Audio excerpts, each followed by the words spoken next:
use to generate CSS. So it's kind of programmatically generating your CSS for you. I'll go into what that means in a minute, but it does mean it's kind of an extra step or another layer in your development, but it can speed things up. So anyway, we've got a number available. There's less, SAS is another one which is fairly popular. Compass, which David, I think I'm right in saying is sort of related to SAS, right? Yeah, that is a preprocessor, but it uses SAS. Okay. So I've not really used any of the others, but I've just sort of thrown a few up here because I thought we should make everybody aware that there are alternatives out there. But less does seem to be, Twitter are standardising on this, so kind of follow the big guys, I guess.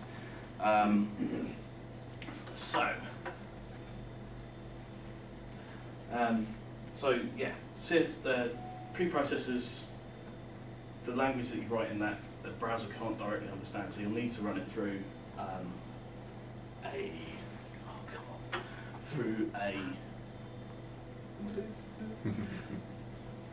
I've jumped ahead of myself. Sorry. Okay, so what is less? Less is it's a superset of CSS, which means that any valid CSS is also valid less. So anything you write in CSS, you can write in less, and it's completely valid. What less adds to CSS is variables. Right, so I call them variables. They're really constants, but you can declare something and reuse it. There are mixins, which it's a CSS class that you can inherit into other classes. We'll look at those in a minute. Nested rules is part of the less syntax, which we'll cover later.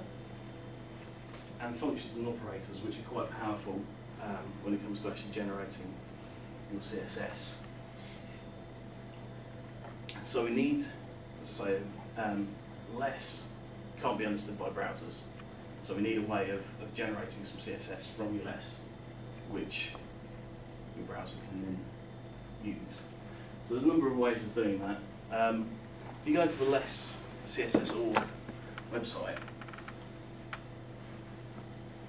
there's a little button that says download less.js, which is a JavaScript file which you can stick in the head of your browser. Then you can link directly to your less file, and the JavaScript will interpret the less and turn it into CSS for you, which is okay for development, but really, if you're going to deploy it, don't do that. It's going to slow things down, and it's just not a good idea.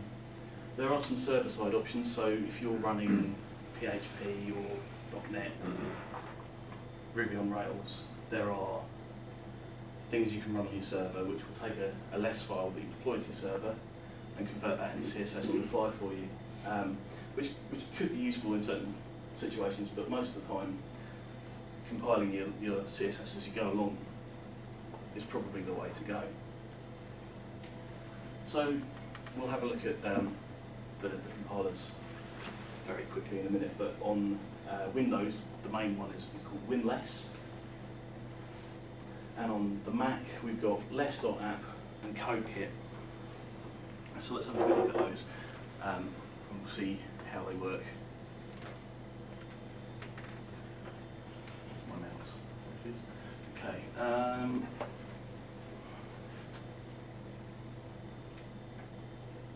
Okay, so first of all, this is the less website. As you can see, big download less.js button there, and they show you how to stick that in your head and use that in a page.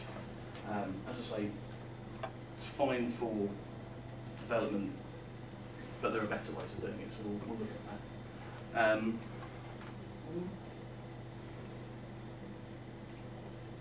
WinLess. So basically, WinLess and less.app look very similar. You've just got a panel on the left-hand side and your files on the right. And what you do is you drag a folder into the app that contains your less files, and then this app will then watch that folder, and every time you save your less file, it compiles it into CSS for you and puts it in the CSS folder. So here we go. This is less.app, and as you can see, it looks very similar. Folders on the left-hand side, files here. And finally, we'll just have a quick look at CodeKit, because that's the one I'm going to be using this evening. Now, CodeKit, I think I'm right in saying that WinLess and less.app are both free. CodeKit isn't, but it doesn't just do, there is a free trial, and I recommend you have a look at it, because if you're using a Mac, this is really cool. It doesn't just compile your less, it will do SAS and a lot of the other CSS preprocessors as well. But it also has JS hint built in. So JS hint, if you're not come across that one, it will, every time you save a JavaScript file, it checks your JavaScript to make sure you haven't cocked up, which 9 times out of 10 I have. So it will take, like if you've left a semicolon off the end, you missed a curly brace or something, this will flag it up straight away for you, and it does tell you a lot of other sort of, it will give you hints on how to improve your JavaScript code as well. It will also minimise images for you, and it will reload the browser when you save an HTML file, which means that you've got one less thing to press. Which, you know, I'm lazy, I like things that happen magically. So that's compilers. So you need to make a choice which one of those you're going to use, and well, have a play with a few maybe, but if you're on a Mac, I would seriously recommend having a look at CodeKit, and as I said, we'll be using that in a minute. We've done that.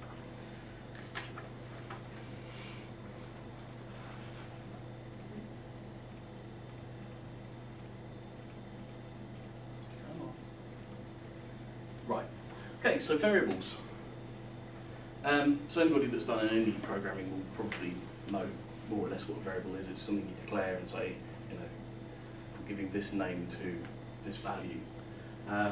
So it lets you hold on to properties such as colours or fonts, reference them once in a less file, and then you can reuse that value throughout your CSS quite easily. So if you're anything like me, when you're working on a big site, you might previously have put a load of comments at the top of the file to say, you know, this is the brand colour, and this is our alternative colour, and this is you know, a highlight colour, and then you go back to the top of the file and copy that hex value and put it back there where you need it. This basically removes that step. As long as you can remember what you called your variables, then you can just reference that directly. And if you come up with a coding standard and you're working in a team, then everybody else in the team will know, you know, what that is as well. You can also store text strings and variables, so for things like image paths, if you're doing background images. Can you concatenate them? Can you concatenate them? Yes, so put more than one together. Well, because you could just do the root path and then the dot and then the file name. Yeah, you can do okay. that, yeah. Yeah, so you can put a variable in front of the file name. Okay.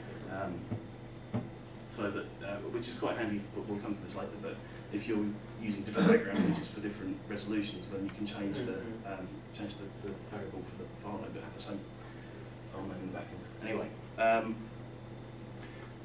so that's variables, and now I'm going to show you some code.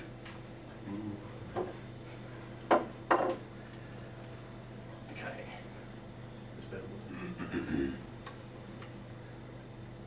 Okay, so I'll spell variables.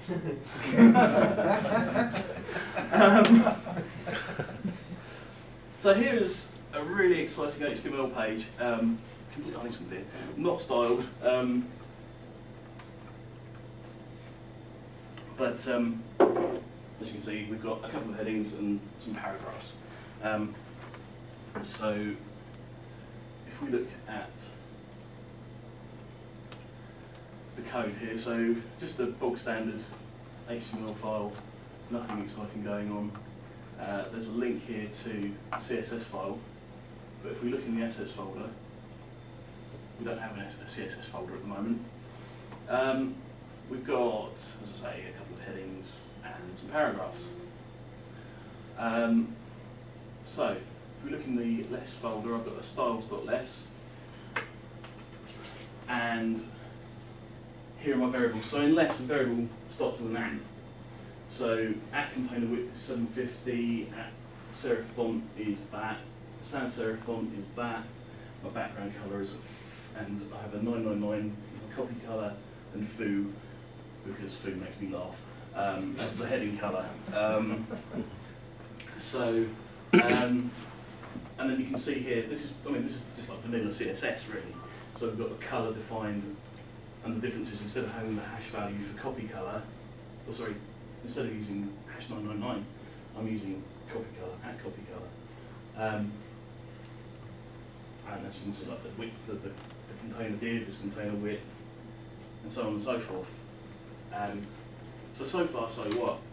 It's, you know, you might think you're wasting your time setting those variables, but actually, you're gonna be quite pleased a bit later on when you've got hundreds of HTML pages and massive, you know, CSS file as well as your own. So that's the basics of variables. So CodeKit. Let's bring CodeKit out. Where is CodeKit?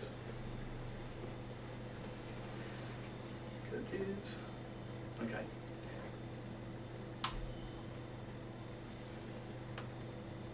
Right, so here's CodeKit. Like I say, to start, drop your website folder onto this window. So that's what we're going to do in a minute. And then we'll see that some files magically appear in there. If I can find the files.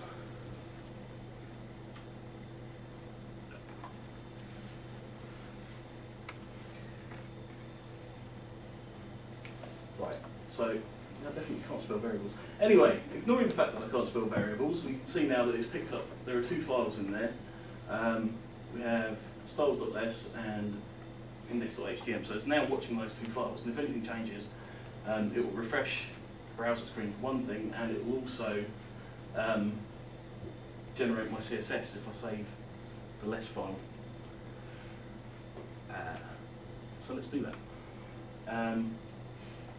I'm quite happy with all my variables at the moment, so what I'm going to do is I'm going to stick a space here and save that.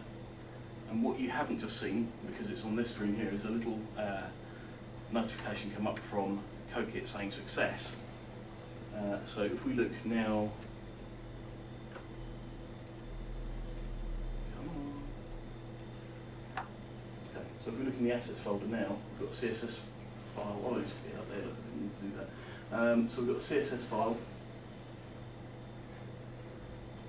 And as you can see, it's picked up all the variables, as you'd probably expect, that I set, and you don't see those in the CSS file. And hopefully, in the background, Chrome is reloaded, and there we go. Does CodeKit reload your browser once it picks up a change? Yeah, it'll do it for Safari and Chrome, but not Firefox, because Firefox is missing some scripting capabilities that CodeKit relies on. So most browsers, but not Firefox. Any questions on that before we move on? Fairly straightforward thing. Okay, back to the slides.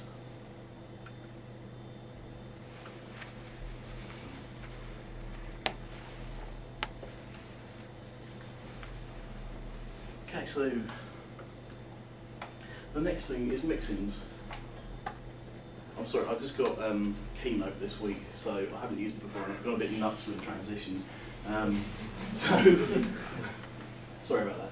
Anyway, mixins, they allow you to embed the properties of a class into another class, or another selector. That's the easiest way I can describe it, and that probably doesn't make an awful lot of sense until you see it, but basically, you write a CSS class as normal, and then you can basically stick that class name inside another selector, and that selector will inherit everything that you've got in that class.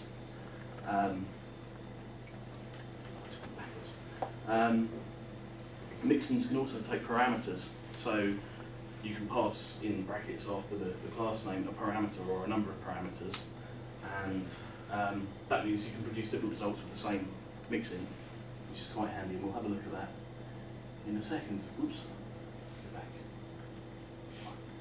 No. Oh, anyway, let's have a look at mixins. I wonder if I spelled that right.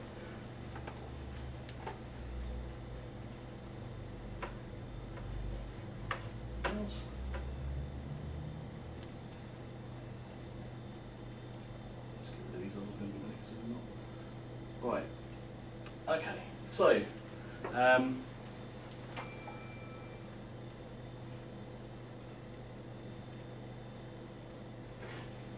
Very familiar looking web page here. So again, we've got an assets folder with a less folder in it, and nothing else. And again, we've got a styles not less. But there's a couple of things going on, one of which I didn't want just yet. So let's comment that out.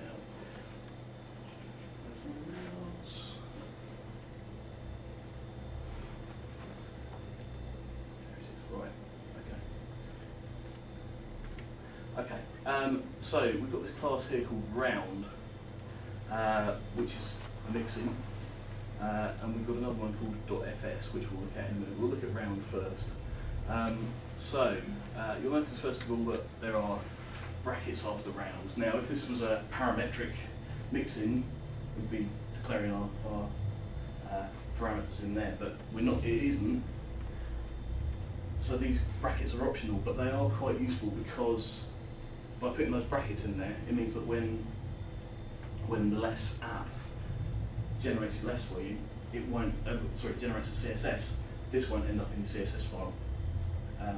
So that basically hides it from the end CSS. So these rules here will only apply when you put .round inside something. So hopefully, if I've done this right, we should have down here, .round. Okay, so if I uncomment this now, okay, so at the moment we've got a heading colour which is going to be foo, red, and a background colour which is white. So if I put what this mix in here does is add rounded corners. If I put rounded corners on a white background, you're not going to see that. So what we're going to do is we're going to make colour background colour, and background colour will be colour. So now we're going to have white text on red background, and nothing happens. Because CodeKit, I haven't added it to CodeKit.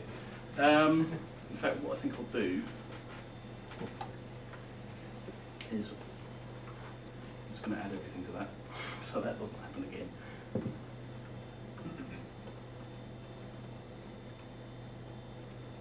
Okay. Right, so I can click on that, and I can compile it directly from there. And now we should have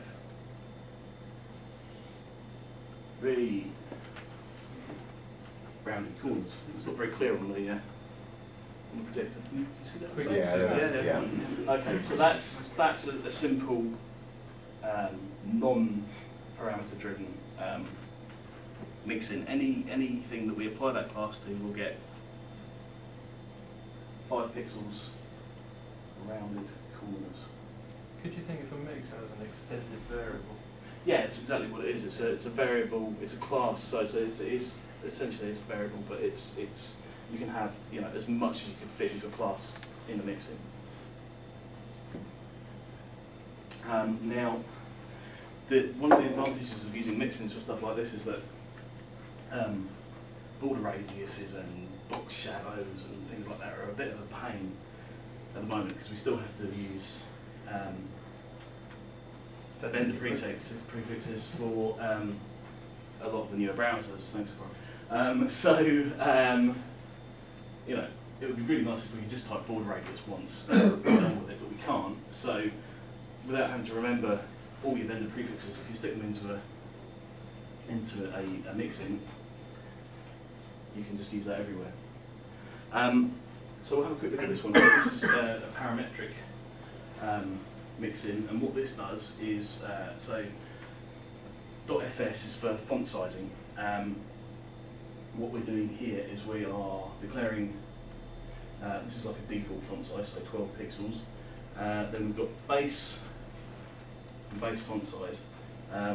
So what we do, we pass a variable in fact we pass two, pixels, which is our target pixel size, and base, which is whatever the pixel value of the fonts in the parent element are.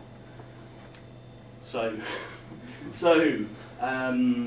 browser default, generally, anybody know what the browser default for font size is? 16. Thank you. So 16 pixels is the standard browser font size, and in the past we've done stuff like the root level, we've divided that by 67% or something to give us a 10 pixel base font size, and then used ems from there to calculate pixel font sizes. What this allows you to do is, as long as you know what the parent font size is, then you can get whatever font size out that you want. So by saying .fs 1216, if I know the parent is 16 pixels, then I'll get 12 pixels out. Like, have I done it? No. So let's do that on here. Let's do something like .fs. So let's say we want 32 pixels, just so it's nice and big for people. At the back 16, and that's that. So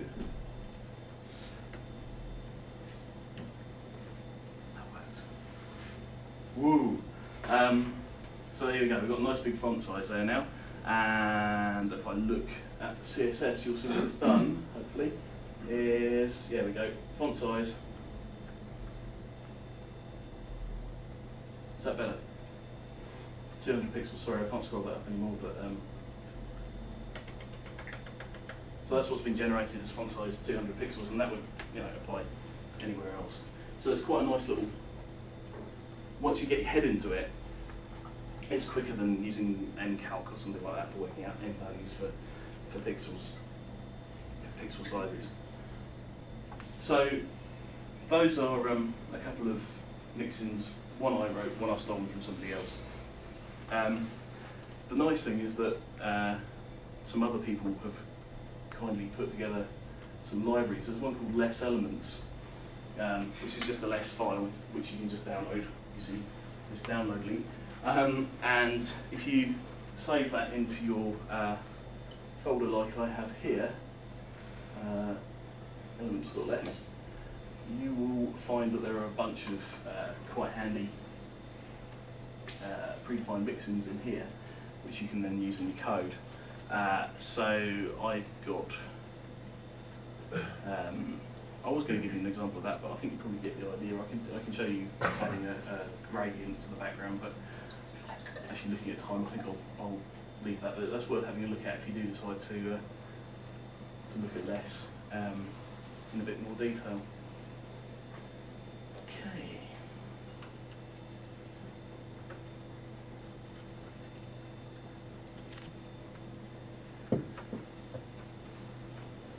Right, so nested rules.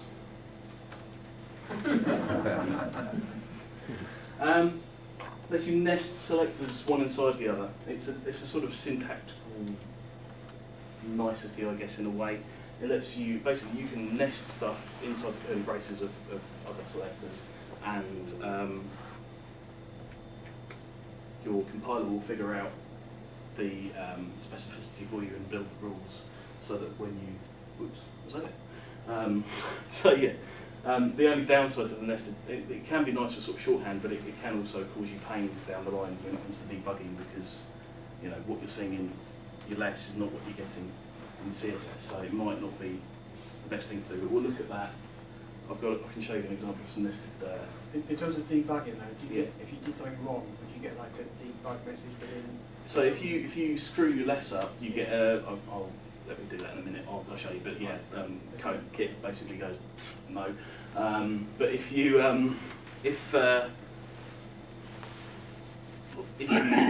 you haven't messed your less up, it's perfectly valid, but it's still breaking something in your HTML and your CSS. Yeah, then it can be a bit tricky to sort out the specificity. So, if you're nesting 16 things deep, then you're asking for trouble. Basically, it's nice for shorthand sometimes, but not I've heard it's a rule of thumb if you go 4 levels deep, yeah. that's as far as you Yeah. want to go, really. That's what I've heard as well. So yeah. So people say. Right. So functions and operators. Now I have to admit, this is an area that I'm less au fait with. I've done quite a bit with mixins and stuff like that, but not so much with this stuff. Mainly because I'm not a big fan of JavaScript, and as you can see from there, functions map one-to-one to JavaScript code, which means that you can manipulate your CSS with JavaScript style scripting. So if you're a JavaScript guru, then this might really get you hot, but it doesn't really float my boat too much.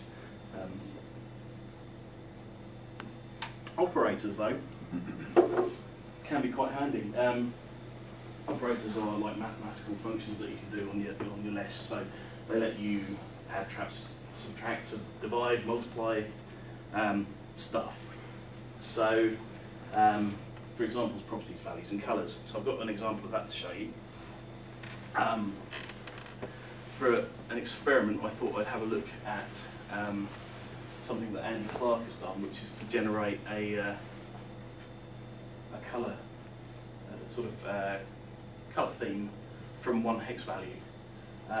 So here's my HTML file. Has anybody got a favourite hex value? Come on, somebody must have. Anybody? James? No, don't say 0, 0, 0, 0. 0, 0, 0. Foo. Right. Okay, let's have a look at that in a minute. So what we've got here. Let's have a quick look at the HTML file first of all.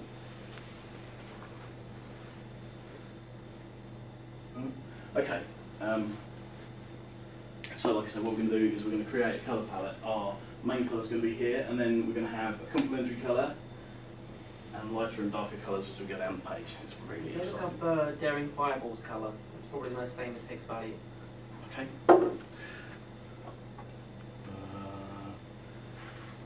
Browser.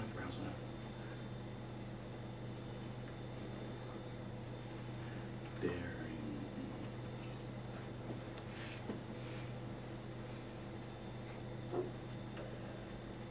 That one? Yep.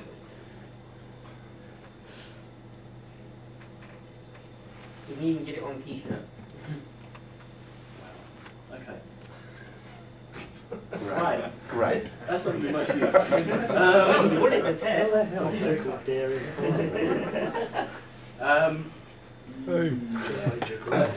well, I think we might go with the Do an orange then, F90. okay, right, we'll do that. So let's just have a look at the code quickly first of all and see whether we can work out what's going on here. So we've got a less file, and it's basically the same as the right place. Yeah, so this is pretty much the same as the other less files. The only difference here is that we've got a container width which I've set to 800 pixels. And a swatch margin of 10 pixels, and a swatch size, which is container width divided by 4 minus 10. So, what are we doing there? We are taking 800, dividing it by 4 to get 200, and then taking 10 off for the margin. Which, if we go down to here, so that's our variables. Okay, so now here we have a nested selector. So I've got a UL, and inside, I haven't closed this bracket, inside there I've got a dot list reset, which is my mixin, which is up here somewhere. And what that does is it sets everything to display block, float left, list style none, margin 0, padding 0. So that's going to take a lot of the default styling off and float everything left to give us some squares, which we'll see in a minute. So the div is set to container width, which is 800, margin auto to stick it nice in the middle of the screen. Yeah, copy colour, all that stuff we had before. So nested selectors. So the UL is going to inherit that list reset class that we've got up the top there and float left and lose all its margins and everything. The last child, so LI is going to inherit that as well. The height and width are going to be set to swatch size, so we have a nice square. Maybe I should run this and then go through the code, that might be better. let's do that. So, what I need to do is down here, this is where the colour goes. So what did we say, F9? F90. F90, F90. Okay, so let's save that. Hopefully I've got the CSS file, I have. And, ooh, right. Okay, so here's F90. And somehow we've generated a blue colour. So how's that happened? No, it meant to do that. So let's have a look and see how that happens. So we've got our colour defined here. F90, and then comp. Now comp is the complementary colour, and what we've done, we've spun col 180 degrees. So round the colour wheel 180 degrees to get the blue. Follow so far? Yeah. Yeah. Okay. Then what we do is we take col and we lighten it 5%, 10%, 15%, 20%, and darken it 5%, 10%, 15%, 20%. And then the same with comp. Excuse me, do you know if Yeah. that adds white and black just to lighten and darken, or is it just something clever? I think it's, well, we can have a look at the output in a minute, but I think it's doing some clever maths nonsense. And then down here we've got the classes that I've assigned to the less. So literally each one of these maps to a variable, and that's the background colour for the list item. So each list item, like we said up here, has the height and width of the swatch size, which is, let's say, 190 pixels. Margin right is swatch margin, and the background colour. If we hadn't done anything, they'd all be orange, but because we've done magical jiggery pokery further down, they've all got different background colours now. So we've got our original colour, our complementary colour, our lightened colours, and then our complementary colours afterwards.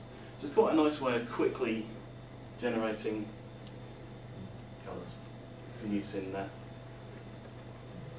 site. And yeah, without using paint. Yeah. So If you come out with the Dairy Fireball, you'd end up with 50 Shades of Grey. I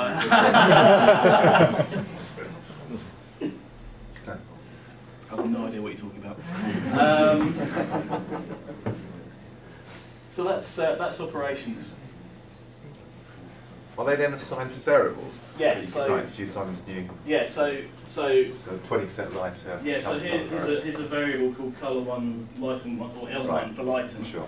And then down here I've got a class that directly maps to that. Cool. And then that's assigned to the first list item on the second row. Okay? Yeah. Any questions? Okay.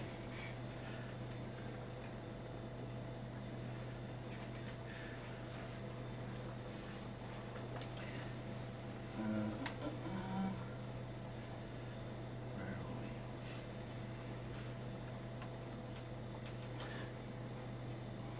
Exciting. So in a nutshell, that's less. So it's variables, mix-ins, which are variables, which are classes, nested rules, functions and operators.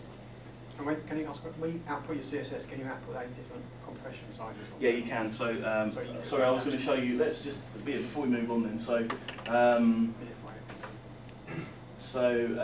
let's bring up CodeKit. So I've got my style.less here, which you can see it's going to output to assets styles. You can change where that's going, but that's like the default location for it. You can get to run less, which is some sort of CSS validator. It will enforce strict imports. That's something I should have mentioned. Is that, well, I'll show you in a minute with Bootstrap. Output style, you've got regular, minified, and YUI compression. And you also got don't compile directly, which is because on a lot of stuff you're going to be importing less files into other files, and you don't want them to try and compile straight away, because the variables will be stored somewhere else and then it will crap its pants. Is it possible to put comments into your less file? Yeah, that so do not appear in your CSS? yeah, so if you do a single line, Okay. Yeah, okay. that won't show up. If I do a where's my took lost my slash there. If I do multi-line style comment, that will show up. Oh, well, yeah. So, should have stayed in sublime text. Ooh, it's exciting. Here we go. So, somewhere down here, if I'm in the right project, which I'm not.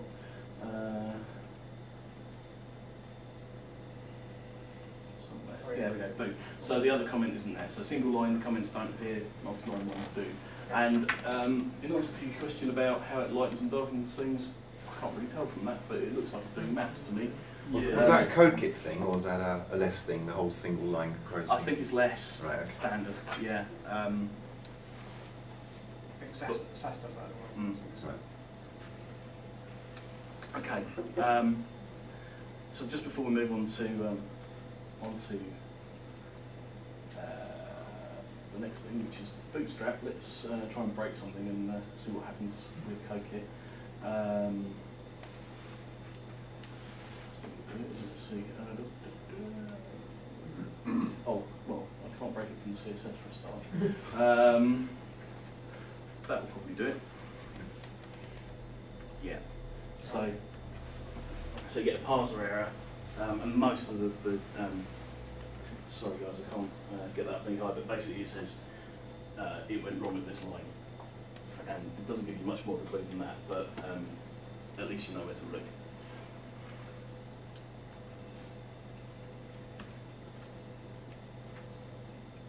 Okay.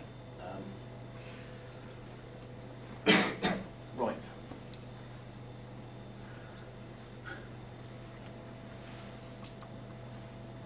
So Twitter Bootstrap, how many people have used it? 2, 3? Okay, so what's in it? What is Twitter Bootstrap? It's a framework developed in-house at Twitter, which is used for developing websites. It requires the HTML5 doc type because it makes use of some new HTML5 elements. It has a reset via normalize.css, so a lot of times when you do a reset style sheet, you basically remove all the styling from everything and start from scratch and then start adding things back in again. What normalize does is it keeps the good bits from each browser and then builds up from there. You get base styles for typography and links. You get a 12-column grid.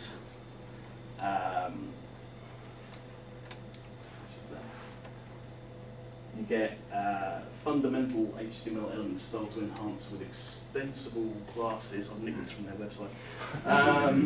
Components built to provide navigation alerts, popovers, and more. And 13 custom jQuery plugins. I do know that they have also got, or somebody's actually taken the jQuery and rewritten it as MooTools. So if you're a MooTools developer, then there is a flavour for you as well that you can download. So when I started doing my talk, preparing for it, I did a mind map, and this is a small part of it. And I started going through the Bootstrap site and going, right, I want to talk about that and that and that and that and that. And I basically went, oh God, I'm going to be there all night. So what I decided to do is, rather than sort of me stand up here and talk at you, we'll actually look quickly at the Bootstrap website and get an idea of what's in the framework. So we'll do that and then we'll move on to some more demos. So we should stop doing that.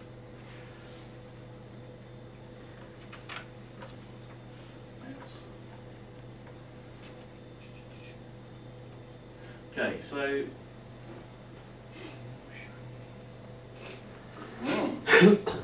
there's an interesting thing. Yeah, this could cause us a bit of an issue because we're using a projector. It's actually gone into like the sort of mobile mode. So normally you'd have navigation across the top there, but because the screen's quite narrow, it's hidden that. So we might find that happens with all the demos, which could be a bit of a problem. But anyway, so here's the navigation. That's a general issue with responsive design. Yeah, absolutely. So here we go with the Bootstrap site. Now, one thing to point out is that in the past when I've downloaded Bootstrap, I found that clicking this button gives you everything but no less files. So you get the CSS, but no less. So if you want to use less, don't do that. Go to GitHub and clone it or grab it from there. I'm gonna. Right. I'm just gonna look at this because my notes are in the slide. Okay, so let's have a look and see what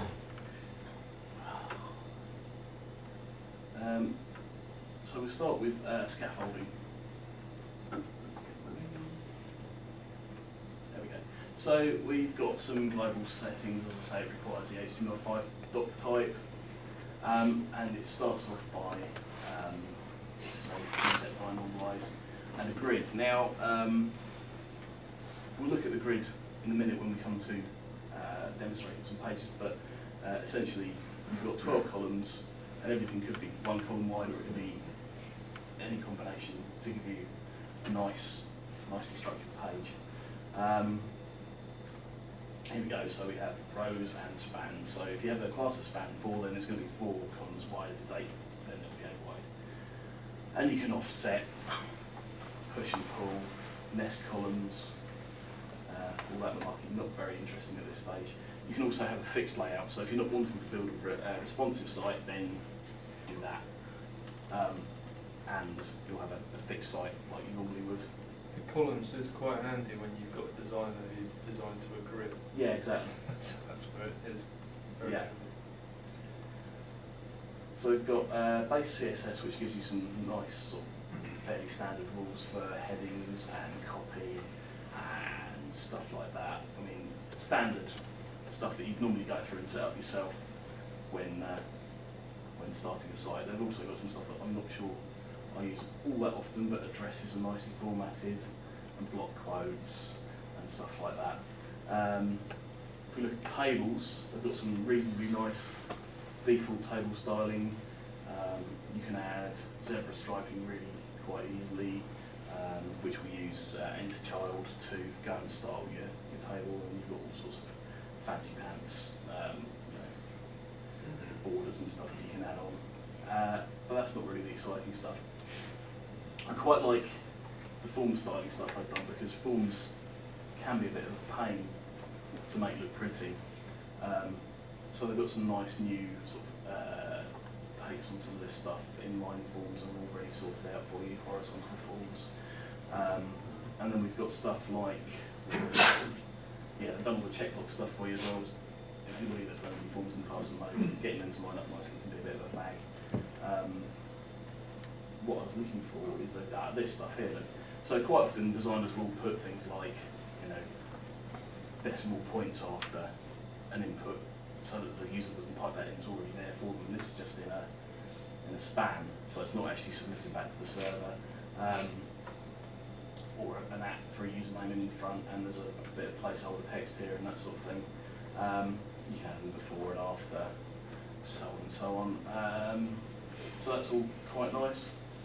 We've got buttons, quite handy. So they've got default button styles. They've got a bunch of classes for various states, and then you can have large button, default button, small button. So the way, this is one of the things that I'm a bit conflicted about with Boot Camp, Basecamp, is because if you want to get a big button and you want it to be blue, then you're probably going to end up using 3 class names for it, which I don't really like, but I guess with a framework, there's no other way around it, otherwise you're going to end up rewriting all that code. So it's kind of a trade-off between nice, non-presentational class names and yes, rock. Couldn't you just add a simple less class of your own that just mixed in those 3 properties for yourself? You can. I tried that with some grid stuff, not using Bootstrap, but using the Blueprint less framework. And yeah, it does kind of work, but then you end up with More CSS. yeah, more CSS. So it is a trade-off between less CSS and more classes, or more classes and less CSS. So I guess less CSS is probably what we're after here. It's also handy when you hand it over to someone who's not as technical. Yeah, they can understand that a lot easier. But you know, from a sort of purist semantic HTML, I don't want any presentation markup in my HTML kind of background. That is a little bit like fingernails down a blackboard, but it does the job, and you know, it does it quite well. And I'll show you in a bit something I've done with Bootstrap, although I suspect it's going to look awful because of the width of the string.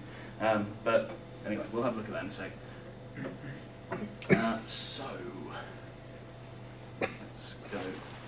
So I don't want to spend too much time going through here, but you kind of get the idea.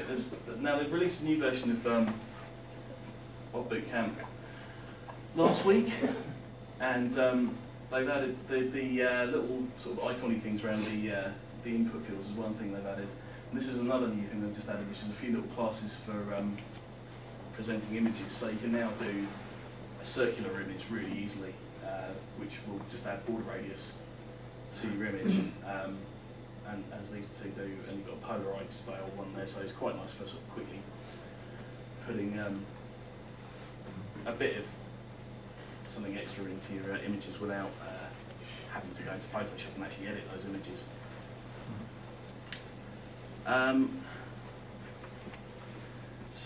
And the last thing really the last thing probably to look at is the icons. Now, Twitter have got an agreement with guys that make these glyph icons to use them in Basecamp. So normally these are not free for use, but if you're using Bootstrap. This thing here, if you're using this, you can use these. Now the way they do these, God, somebody get me a beer. Actually, I'm alright. The way they've implemented these is kind of interesting. What they do is they put an empty I tag with a class on it to give you an icon, because in CSS HTML5 I is sort of undeprecated, but doesn't have any semantic meaning associated to it. So it's kind of a tag for adding. I can't remember how the W3C described it, but you know, this is kind of a valid use for it. Again, I probably would prefer it if they were background images, and there's nothing stopping you from doing that. But the sort of default way is to stick it in an I tag, and that's that. So can you use those if you're only using a small part of Bootstrap? Yeah. Could you use those as well? Yeah. For what license is Bootstrap? I've got a feeling, but I can't remember. But I think it's an open source share alike type. GPL. Is it GPL? Yeah. Okay. But so the icons give you these sorts of things. You can use them in conjunction with buttons to get sort of WYSIWYG type button effects. And this is how you do it. So you've got, in fact, yeah, there we go. So we've got an I tag, which isn't empty. Is it? Hang on. It's the wrapping, it's got a class on it. Yeah, exactly. So icon line left, which is so all of the icons have got an icon prefix to the class name, and that is a line left one, and similarly that's justify. So I'll show you. So you've got user and stuff like that. They've got black and white versions of the icons as well. So if you're using them on a dark background, you can use the inverse version. Are they done using a font, or is are they actual background? No, they're images? actually background images. There is, I think, there is a font version of it available, but they're not implementing that at the moment. So there we go. So that's sort of the base CSS stuff. So most of the stuff in the sort of base CSS is for sort of individual elements, and then when you come on to what they call components, these are kind of putting more than one element together to give you a thing. For example, you've got a number of items here in a list with some styling on to give you a separated drop-down list. That's not a great example. There's some button lists further down here. We'll just go to those. Button drop-downs. No. Button lists, progress bars, labels and badges. There's loads of stuff in there. I mean, you can see that there are things like hero units, which are used quite a lot. Alerts, kind of handy. Progress bar. Yeah. So these are kind of, as I say, a collection of other elements that you can throw together quickly, and they've already done a lot of the work for you to give you something that looks quite nice quite quickly. So that's the sort of bulk of what's in Bootstrap, and then from there, from there they've got stuff to enhance that even further with JavaScript. So that will do stuff like mobile overlays and button states. Scroll spying is quite nice. So as you scroll down the page, it watches to see where you are and shows you in the navigation, which is quite handy. You've got carousels and type ahead. All that sort of stuff is in the framework ready to be used. And some of this, you know, it's pretty handy stuff. So, how do we start to use it?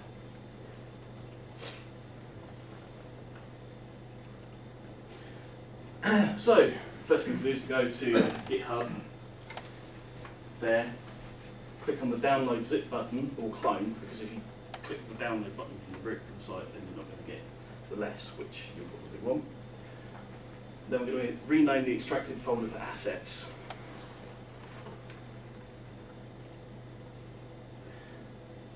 The next thing I did, because I'm lazy, is I went to there and grabbed an example HTML file so that we can start building straight from their example and not have to try and figure everything out. We can learn as we go along. You have to save the source file, obviously, the source of that file into somewhere where you've got, you can change some paths. I got caught out by this because I didn't realise that jQuery doesn't get downloaded with Bootstrap. So although all the JavaScript plugins in the library rely on jQuery, they don't actually give you jQuery. So you have to go and get that as well, or link to the CDN to get it. And then gasp in amazement when it just works.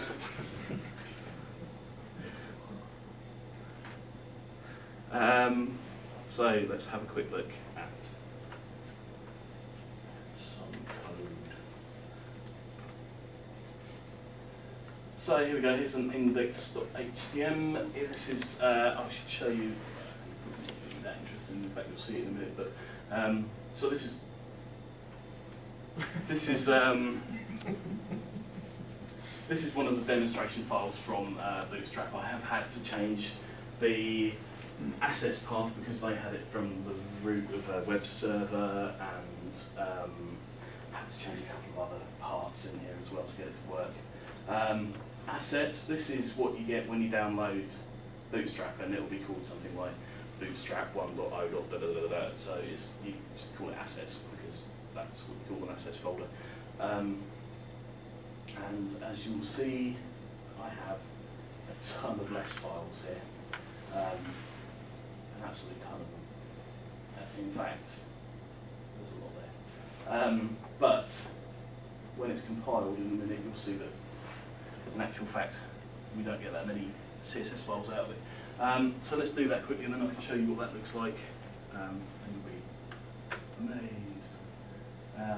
Except it's probably going to go into right. Bootstrap 101. Okay, so this is unstyled HTML. There it is, blah, blah. That's not what I wanted.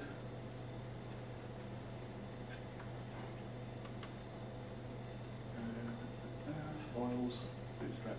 Okay, so in CodeKit we'll see that although all of the less files that are in the folder appear, only 2 of them are actually bold, the others are all sort of greyed out. If I click on something like utilities.less, you'll see that do not directly compile is ticked. So let's have a look at bootstrap.less, and that doesn't have that tick, which means that that's one of the files. Where is CodeKit getting that information? Do the files have some kind of header that No. are implying that should happen? No, I think what it is, although I haven't really looked into this in too much detail, but I believe what happens is if we look at bootstrap.less, you'll see that it imports reset.less. Right. So anything that's imported into another file doesn't get directly compiled. So you can see this is the reset file, variables, mixins, blah blah blah. All of the less files that are in here are getting imported into here, except these responsive ones down here, because they get imported into the responsive less file, which we'll look at in a little while. But one thing it's worth pointing out at this stage is that when you come to actually deploy, you can probably remove a lot of these because you're not going to use all of those in your CSS that you want to deploy. So if you're not using popovers and tooltips and modals, you can get rid of that because you don't need those classes anyway. Okay, so let's let us compile bootstrap.less, and we'll have a CSS file now. And with any luck, there we go. Right, it's all right. Okay, so this is one of the demo files that you get. This is what we would normally see at the top of the Bootstrap homepage, is something an awful lot like that, and you'll see that this looks like vanilla Bootstrap because that's what it is. So that's your first step towards developing with Bootstrap. What I'm going to show you now is a little project that I have worked on. Now this is a changed the company name, but and you can see actually this is designed to be wider, so this has gone into the responsive menu structure up there. It should have a few menu items here, but they'll all be there now because it's narrower than the page is expecting to be. But this was put together in about a day from that that file that we saw just now, for a client of the agency that I'm working for at the moment. Basically, the guy came to me and said, look, we're going to see a client, they want a dashboard for health and safety stuff, and they want to show something to the board to kind of get buy-in for us to then go and develop that. Can you knock something up in Photoshop or something? I went, I'd rather build something in HTML that they can actually play with and get an idea of the sorts of things this might be able to do for them. And then, you know, hopefully they'll be, you know, more excited about it, and they'll want to go for it. So ordinarily, these buttons would be sitting up here, but as I say, the screen's a bit narrower, and this isn't a properly responsive design yet because it was only cobbled together in a day. So normally this would be wider and these buttons would be next to each other. But we've got a nice little autocomplete box down here. We've got buttons that appear when you mouse over, and they've got, you know, a little bit of a hint of some sort of functionality going on there that isn't really there, but you know, could be. We can go to list view on the calendar, which is just toggling a class on that calendar. It's just a list. So this is exactly the same markup, both views, just toggling a class. And then we've got stuff like, so this is a Bootstrap element here, this little badge. That's one of the things that comes out of the framework.